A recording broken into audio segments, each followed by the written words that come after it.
"You'll never beat me because I'm rooting for you too," is a phrase that I heard in 2020 by a community organizer. They posted it to social media, and at first glance of it, I didn't quite understand what it meant or what the function of the phrasing meant. And then I read that again, as they say, and I saw that this person is saying that they're rooting for you as well. So they clearly can't be against their own best interests. And what they were referencing was what we fall into a lot of times in life, in relationships, in family, is what is called a zero-sum game. A zero-sum game is when one person has to lose and one person has to win. Or it can be amongst, any group of people, maybe a marathon, basketball game, or anything like that. An election, if you will, with political elected officials.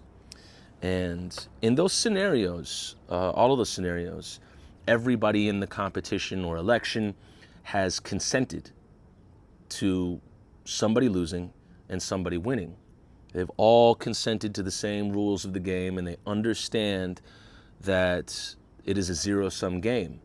And they are playing by the rules of a zero-sum game, and they are under the auspices of a zero-sum game. However, in life, when we're in relationship, friendship, or family, or even in community organizing, just working with our neighbors, zero-sum games can occur without us even knowing it.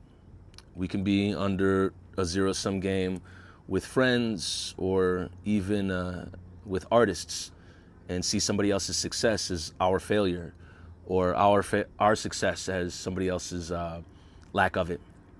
And what we're limiting ourselves from in those zero-sum games is the fact that we can all have a piece of the pie. And in fact, if we exit a zero-sum game, we can actually grow the pie. We can grow the thing that we're all working from, or the platform that we're all leaping from.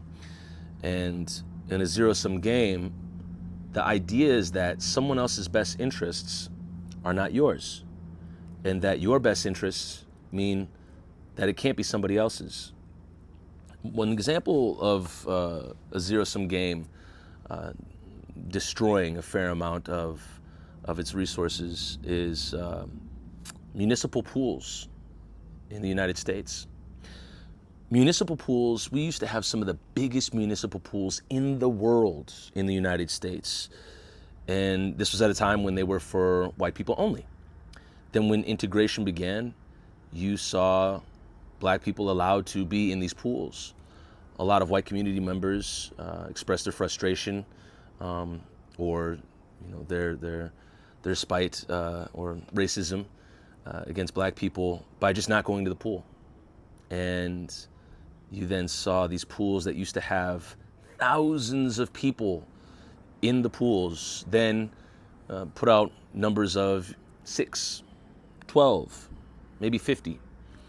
And what ended up happening as a result of I guess you could call it a boycott of integration, the pools were then cemented, turned into parking lots, or turned into something other than a pool. And once that happened, the idea or lesson was that when we see someone else having access to something as something that doesn't give us access to something, we're in a zero-sum game. And it ends up being the destruction of the pool. When the lesson is actually, we can all enjoy the pool. We really can. We can all enjoy the pool at the same time, as long as we put away the zero-sum game.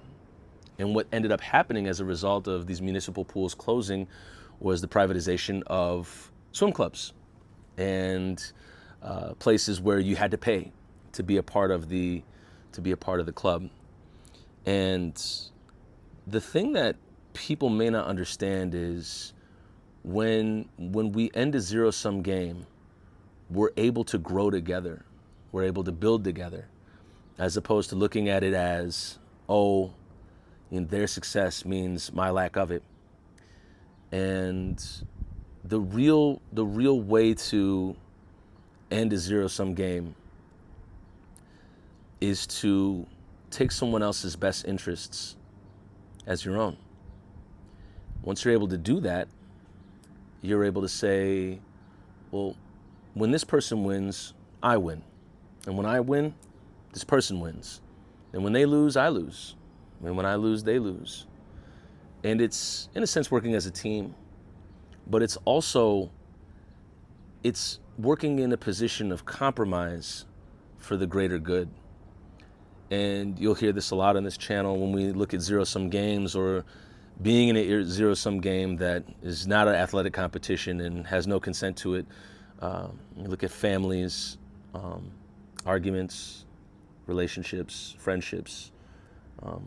We will see that a zero-sum game can provide a reward for somebody, also with a cost. And that reward many times, if not all the time, is short-term. And that cost many times, if not all the time, is long-term.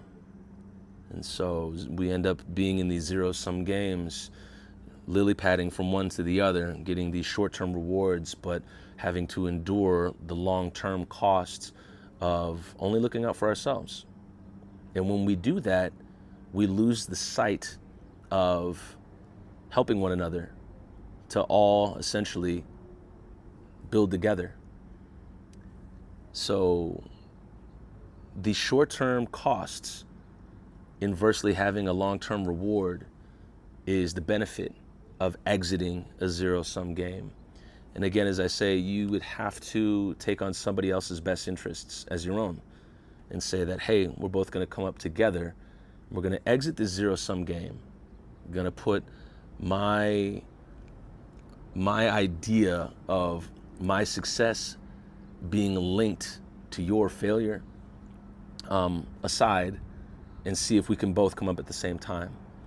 And what you'll find in family, relationships, and friendships is that there are more than enough resources for all of us.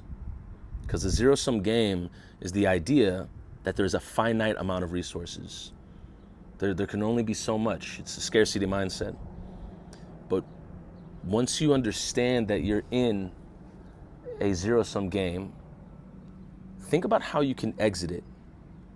And think about how you can benefit from seeing your fellow neighbor benefit, or seeing somebody else be supported. What does that even look like to you? Really, really take that in. That is my challenge to you through this video, is what does exiting a zero-sum game look like? And then on the other end of it, what is your discomfort with that? And why are you feeling discomfort? Where is that stemming from? Who taught you a zero-sum game as a child? Who taught you that zero-sum games with emotional currency were the only way to go about being in life? And on the flip side of it, what does your life look like when your best interests are upholding the best interests of everyone else around you?